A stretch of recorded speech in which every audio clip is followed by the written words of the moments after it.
Okay, welcome back mga scalper. Trading bot. Dahil ang daming nagtatanong at nauuso ngayon, sasagutin natin yan mga master. Make sure na panoorin mo hanggang dulo dahil may madidiscover kang kakaiba at mind-blowing sa huli, master.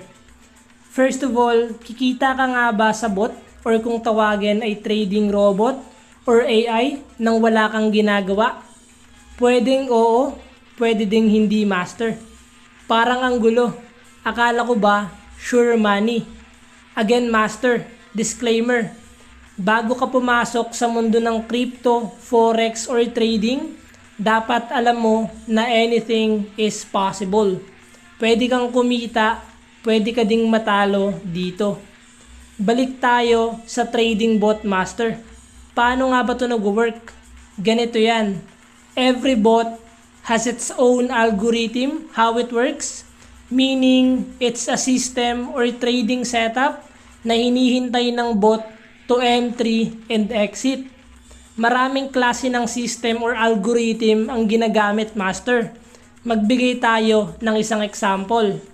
Gaya na lang ng spot DCA sa OKX, ibig sabihin ito, example, meron kang $100, ang bot ay designed to enter ng $10 kay BTC at kapag umakyat si BTC ng 1%, kusa itong magsisell, ibig sabihin pumrofit ka na.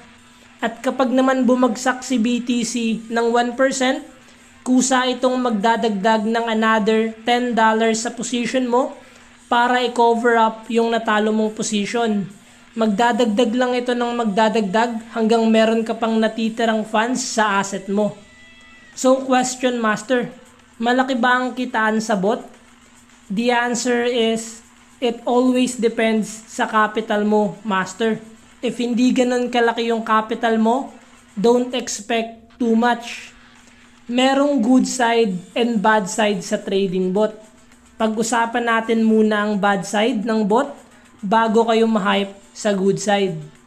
First is, kapag yung system or algorithm ng bot is hindi tugma sa current market condition, meaning hindi yan gaano kikita or kung tawagin ay break even. That is a good thing pa master dahil worst case scenario, pwede ka ding matalo dito if against yung system mo sa market condition. Take note, again, if sino man yung may trading bot na nagsasabi sa inyo ng 100% guarantee na profit every month or pumapalo ng times 2 per month, iwas-iwas kayo dyan master.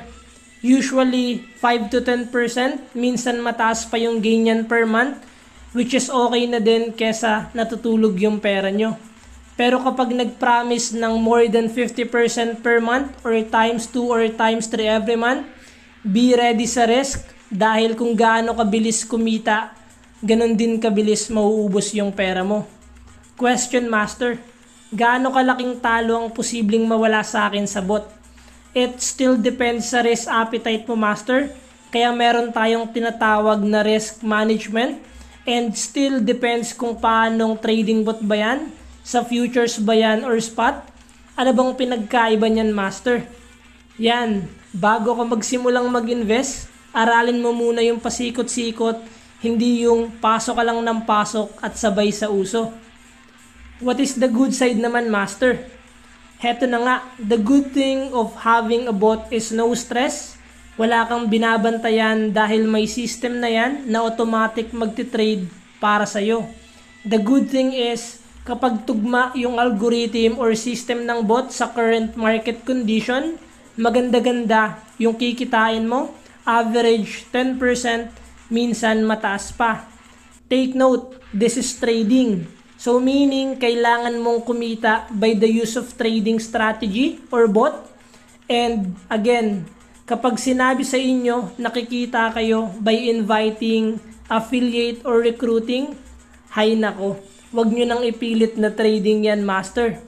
Trading means, tradings allow you to earn money by exchanging one asset for another, not by recruiting others.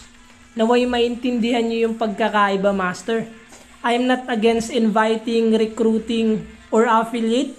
Nililinis ko lang yung trading para sa mga bago at gustong pasukin ang trading, dahil akala ng iba ay para lang kumita dito sa trading ay kailangan mong mag-recruit na parang networking.